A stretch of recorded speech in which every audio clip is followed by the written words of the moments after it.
Hello guys, welcome back to my YouTube channel. To the ones that subscribed during my initial introduction video, I appreciate you so much. And to you that came across my YouTube channel, subscribe, like, share, and stick around. And give me your own biased opinion about what you think about what I think about the Mortal Kombat movie. So stick around and enjoy this. Yeah, my first character review will be about Ko Young. Ko Young character was mainly focused on in the movie, and the others were just pushed aside. What kills me about the movie was that Ko Young was able to beat Goro and still went head to head with Subzero, who had survived centuries after centuries after centuries, and Subzero still got beaten by a nobody from the UFC Fight League. It's just like me going head to head with Anthony Joshua, me calling Anthony Joshua now and telling him, hey man, I want to see you tomorrow, I want us to fight, and obviously you all know the results. Initially when I came across Cole's wife and daughter, I thought his wife was actually his mother and his daughter was actually his younger sister. The way they acted towards themselves, there was no tight bond. You could not feel the bond among themselves. Well, I believe his character really sucked. So I will go to the next character review, and hope you stick around, subscribe and like my video. Yeah guys, my second character review will be about Prince Goro. Now Prince Goro was supposed to be, or I thought he was supposed to be, one of the main fighters in the tournament. Prince Goro survived 4 good centuries of Mortal Kombat, and at the end of the day he still got beaten in the backyard of a nobody. Well, Prince Goro's character to me really looks like that of a hawk. You know, the graphics and everything made him look like a hawk, and though I love the imagery and everything, but they should have tuned, compared to the 1995 edition of Goro.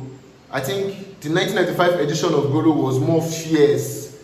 He was more fierce, and you could see that people feared and respected him. But in this movie, you hardly could see that fear, and he was taken down like a like a piece of trash. Yeah, my third character will be about Lord Raiden. Yeah, the Thunder God. Yeah. So I thought Lord Raiden would be more optimistic. Like, I thought normally it was the Lord Raiden I know usually gathers the fighters, usually trains the fighters and help them prepare for the tournament. He trains them, help them collect their mental states, they're in the right frame of mind, and they are ready to fight the opposition side. But in this movie, we could all see that instead of that, he stepped back from that position and Liu Kang took that role. So I believe he could have done more, he could have acted more on that role, you understand, instead of stepping back. Well, I wonder who threw Kung Lao's heart into Lord Raiden's portal. How did Kung Lao's heart get into Lord Raiden's portal? That's a very good question. Yeah guys, my fourth character review will be about Kano. So Kano was actually the most human and the most realistic character in the movie. Take it from me.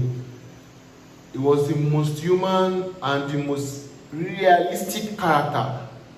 Johnny Cage would have done a better option, but Kano sure kept me entertained from his realistic attitude. Anybody feels that I felt like he couldn't be a match with this person. Kano stood up to the challenge and he wasn't scared of anybody. You understand? He wasn't scared. He was so full of himself. He was a boss on his own, a member of the Black Dragon. So to be a member of the Black Dragon, you are a somebody. So he was a boss on his own, and obviously he has committed a lot of atrocities in the past that have empowered him and made him to be a man on his own. So Kano was more real and full of himself, and that kept him in the game. That really kept him in the game. So Kano, I believe Kano was the most loved of all the characters. Yeah, he was the most loved. Yeah, guys, my fifth character review would be about Scorpion. Yeah, so I love the fact that Scorpion's the only English Scorpion could speak was "Get over here." So I love the fact that in the first 5 minutes, the way he mentioned "be high," "be high." I love the fact he mentioned his name in the first 7 minutes of the movie. Yeah, guys, my sixth character review would be about Cabal. I love the fact that and how cool Cabal stood for 6 minutes describing his past, his character, his history with Kano's past. You understand? So I loved his outfit from the oxygen mask. Yeah, I love that oxygen mask, and he had a very badass voice. His voice was very badass. So I really hope to see more scenes of him. I really hope to see more scenes where he will speed and will speed towards an opponent, and the opponent will spin around. You get me? So I really hope to see him in the next movie. Yeah, guys, my seventh character review would be about Kung Lao. Yeah, Kung Lao, the frisbee art. Kung Lao was, to me, is the only character that was aware that the film was a martial arts movie. Yeah, the others, to me, just probably thought it was a camping action. They were giving a call, "Hey guys, we have a movie to shoot somewhere, pack your bags, let's go to camp. Once we go to camp, we'll set some cameras and start shooting." But Kung Lao was so in the game, he delivered his martial arts skills, he delivered it up to the point, and he delivered it perfectly. So I wish they didn't kill him early. You get me? And I wish to see more scenes of Kung Lao. Yeah, I wish they didn't kill him early. I wish to see more scenes of him. I wish to see his past. I wish to know about his past. Yeah, I believe he will be a very interesting character. I would love to know more about his past. Yeah. So yeah, guys. So I'm going to talk about my 8th character review, and that will be, guess who? Subzero. Yeah, you got that right. So Subzero was the MVP of the movie, and Subzero to me was the main antagonist of the movie. You understand? He was the main antagonist of the movie than Shang Tsung. So I believe and in this movie, he shined for once over Scorpion. His role was more than Scorpion's role. His act was more than Scorpion's act. His sin was more than Scorpion's sin. Yeah, that is what I want to say. His sin was more than Scorpion's sin. So, I loved his arcana. I loved the way he made everywhere freeze at any time he wants, anyhow he wants it, everywhere must freeze. So, I loved his role, and despite the fact that you could see that his face was covered, you could see the deadliness in his eyes and the emotions in his eyes. You know that he was here for business. So that's that about Subzero. and I hope to also see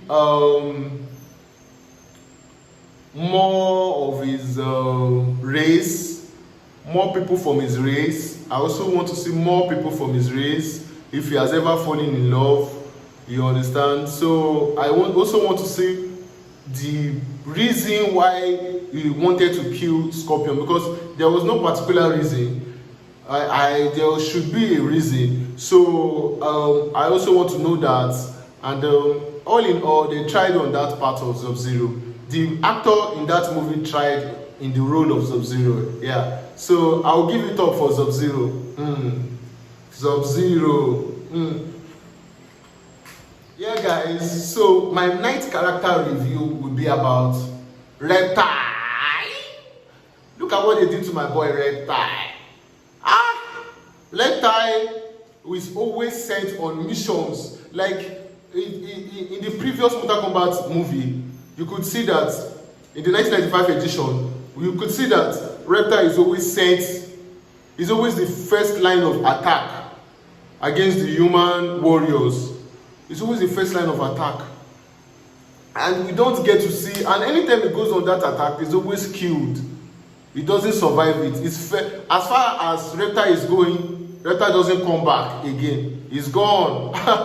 So in this movie, we didn't get to see him as a ninja. We didn't get to see him like Elmac, like Rain, like Nob Cybot, like Subzero, Scorpion, that kind of outfit. We didn't get to see him like that. More, we just saw him like a baby Godzilla. So I also, things I want to see in the next movie or about Reptile, I want to see his past. I want to see his know about his past. I also want to know if he has feelings, if he can relate, if he can speak, if he can communicate, and how his thoughts are. You get me? So not it's just a mere messenger, and that's just that about his role. He ought to have feelings. Yeah, you have feelings too, don't you? Yeah, my 8th character review and my final character review will be about Shang Tsung. Yeah, so Shang Tsung was an old soul. He's an old soul, a sorcerer, old sorcerer, and his way of delegating tasks to his minions kind of showed me that it kind of showed me in a way that of a corrupt politician sending people on errands but still had a boss above him. So I hope to see more of Shang Tsung in the next movie, and I hope that in the next movie he doesn't just destroy someone's character like the way he did to Kung Lao. So I hope to see more of his action. I hope to see more of his past. I hope to see more of his history. I hope to see how he came in contact with Shao Kahn. You get? So I am always intrigued by things like that. I want to know how they came in contact. Surely there must be a time and a zone that they came in contact with each other, and what made him not to overpower Shao Kahn, and what power did Shao Kahn have over him, or what deal did he make with Shao Kahn so that Shao Kahn doesn't destroy him or something like that. So very well in the movie, I really hoped that the next movie will be about 3 hours, because this movie, I enjoyed the Mortal Kombat movie, but it was so short to me. It was so short. And Ko Young's character, I didn't enjoy his character at all.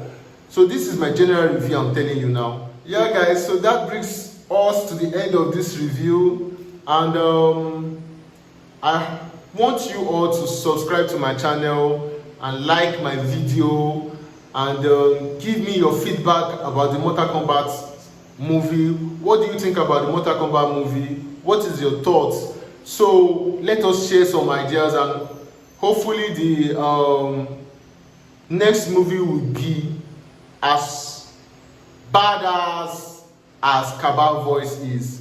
So thank you so much for coming around. Thank you so much for viewing me. I appreciate you, and God bless you. Thank you so much.